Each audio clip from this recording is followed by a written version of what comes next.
ഒരു അപകടത്തിൽപ്പെടുന്ന ഒരാളെ ആശുപത്രിയിൽ എത്തിച്ച് ഡോക്ടറെ സേവനം ലഭ്യമാകുന്നതിന് മുമ്പ് അദ്ദേഹത്തിൻ്റെ ജീവൻ രക്ഷിക്കുന്നതിന് വേണ്ടി നടത്തുന്ന ശുശ്രൂഷയാണ് പ്രഥമ ശുശ്രൂഷ എന്ന് പറയുന്നത്. 4 കാര്യങ്ങളാണ് പ്രഥമ ശുശ്രൂഷ കൊണ്ട് ഉദ്ദേശിക്കുന്നത്. 1, രോഗാവസ്ഥ കൂടുതൽ വഷളാവാതെ നോക്കുക, അല്ലെങ്കിൽ തൽസ്ഥിതി തുടരാൻ അനുവദിക്കുക. രോഗമുക്തിയെ ത്വരിതപ്പെടുത്തുക. സുരക്ഷിതമായി രോഗിയെ ആശുപത്രിയിലെത്തിക്കുക. ദ്രുതഗതിയിൽ കാര്യങ്ങൾ ചെയ്യാൻ കഴിയുന്ന, മനസാന്നിധ്യം നിലനിർത്താൻ കഴിയുന്ന സാമാന്യ ബോധമുള്ള ഏതൊരാൾക്കും പ്രഥമ ശുശ്രൂഷ നൽകാം. പ്രഥമ ശുശ്രൂഷ നൽകുന്നതിന് മുമ്പ് 6 കാര്യങ്ങൾ ശ്രദ്ധിക്കണം. 1, നമ്മുടെ ജീവൻ അപകടപ്പെടുത്തിക്കൊണ്ട് പ്രഥമ ശുശ്രൂഷ നൽകേണ്ടതില്ല. അതുകൊണ്ട് തന്നെ നമ്മുടെ ജീവൻ അപകടം ഉണ്ടാക്കുന്ന വൈദ്യുതാഘാതം, തീപിടുത്തം, ഉരുൾപൊട്ടൽ, അല്ലെങ്കിൽ വിഷവാതകങ്ങൾ, ഉരുണ്ടുവരാൻ സാധ്യതയുള്ള യന്ത്രങ്ങൾ, അങ്ങനെ എന്തെങ്കിലും നമുക്ക് അപകടം ഉണ്ടാക്കുന്ന സന്ദർഭമാണെങ്കിൽ പ്രഥമ ശുശ്രൂഷ നൽകാൻ ശ്രമിക്കരുത്. പ്രഥമ ശുശ്രൂഷയുടെ 3 പ്രധാനപ്പെട്ട ഘടകങ്ങൾ എന്ന് പറയുന്നത്: 1, എന്താണ് സംഭവിച്ചതെന്ന് മനസ്സിലാക്കണം, ഡയഗ്നോസ് ചെയ്യണം. 2, അതിനാവശ്യമായ ചികിത്സ നൽകുകയും.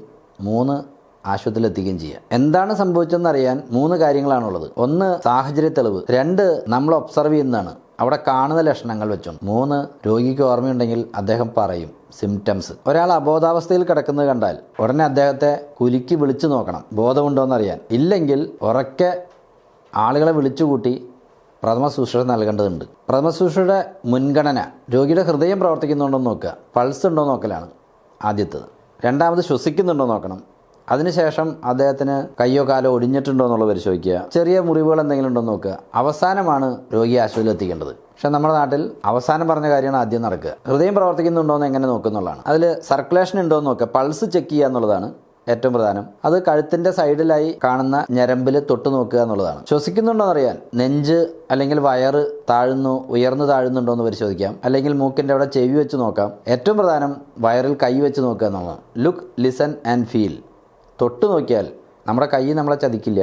അദ്ദേഹത്തിന് എന്തെങ്കിലും അനക്കുണ്ടെങ്കിൽ, ശ്വാസം എടുക്കുന്നുണ്ടെങ്കിൽ നമ്മുടെ കൈ ചലിക്കും, നമുക്ക് എളുപ്പം തിരിച്ചറിയാൻ പറ്റും. പക്ഷേ ഇത് 2 കാര്യത്തിനും കൂടി 10 സെക്കൻഡിൽ കൂടുതൽ എടുക്കാൻ പാടില്ല. നമ്മളെപ്പോലെ സാധാരണക്കാരായ ആളുകൾക്ക് ഒരാൾ ശ്വസിക്കുന്നില്ല, വിളിച്ചിട്ട് മിണ്ടുന്നില്ല എങ്കിൽ ഹൃദയം പ്രവർത്തിക്കുന്നില്ല എന്ന് കണക്കാക്കണം. പൾസ് നോക്കി സമയം കളയേണ്ടതില്ല. ഉടനെ ചെയ്യേണ്ടത് അദ്ദേഹത്തിൻ്റെ നെഞ്ചിൻ്റെ പലകയിൽ നിപ്പിളിൻ്റെ ഇടയിലായിട്ട് നമ്മുടെ കൈ വയ്ക്കുക. അതിൻ്റെ മീതെ അടുത്ത കൈ വയ്ക്കുക, ലോക്ക് ചെയ്യുക. എന്നിട്ട് 30 തവണ അമർത്തുക. മൂക്ക് പൊത്തി വായോട് വായ ചേർത്ത് 2 തവണ ശ്വാസവും കൊടുക്കുക എന്നുള്ളതാണ്.